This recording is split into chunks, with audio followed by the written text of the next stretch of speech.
Hello all, Shoestring here. To answer the question I've received several times is, how do you know what size of inverter do you need? In other words, how do you know how many watts your device is going to take? So I decided to answer that the simple way that I do it for small items. I use a kilowatt right here, a P3. I picked this up at Harbor Freight. They're not very expensive, and anyone can use them.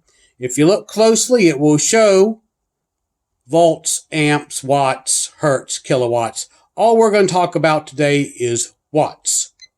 You want to know what size inverter you need to run your TV, your fan, or other such small items. This will help you determine that.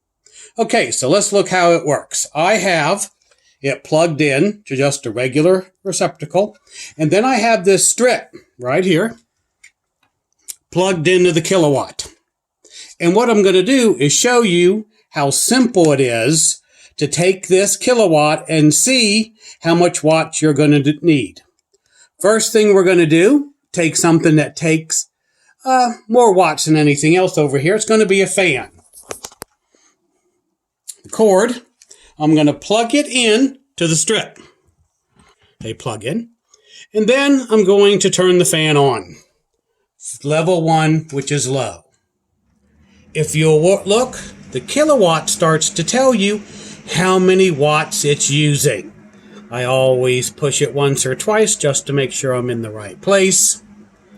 And we now have 77 watts on low. So run this fan by itself on low. It takes 77.5. So you'll want a 100 watt inverter at least. And you'll be easily able to run the fan on low. Just remember, the higher the fan goes, the more watts it's going to take. Let me show you. I'm going to take it and put it on the second level. You can hear it, and the watts go up. So determine what kind of inverter you want. You want to know how many watts you're going to run and how long you're going to run it for. I can't help you with how long you're going to run it for. That's going to be up to you. Okay, so right now we have 103 watts with the fan on medium. So I'm going to put it back on low. And it will slowly go back down to where it was. All right, so let's continue to do this. Let's say you want to watch TV and have your fan on low. We get the cord to the TV.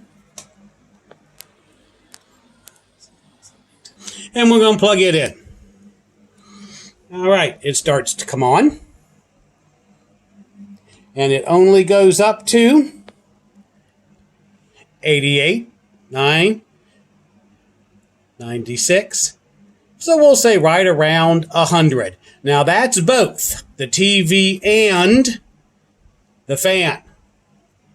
Okay, so now that we have plugged it in and turned it on, we're going to use the remote, pull it up. There it is. Now, that's 162 watts. 162 watts. And that right there is 2. We have the fan and we have the TV on 162 watts. All total. One last item we're going to do is we're going to do the computer.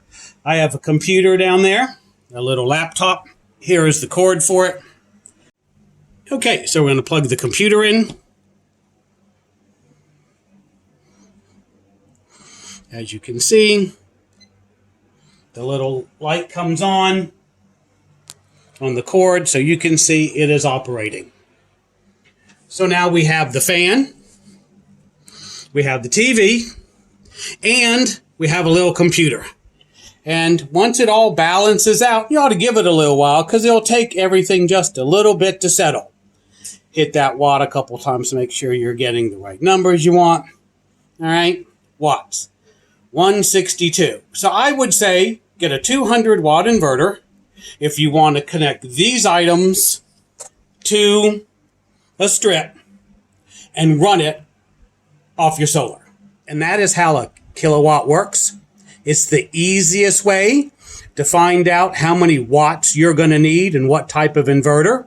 If you're going to do something bigger, such as a well or a major system, then you're probably going to have to use a different measuring system. But for small items, fans, TVs, small devices, this is one of the best ways to figure out what you need.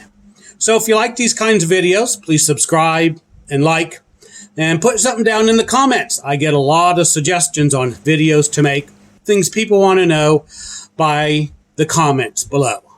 Shoestring out.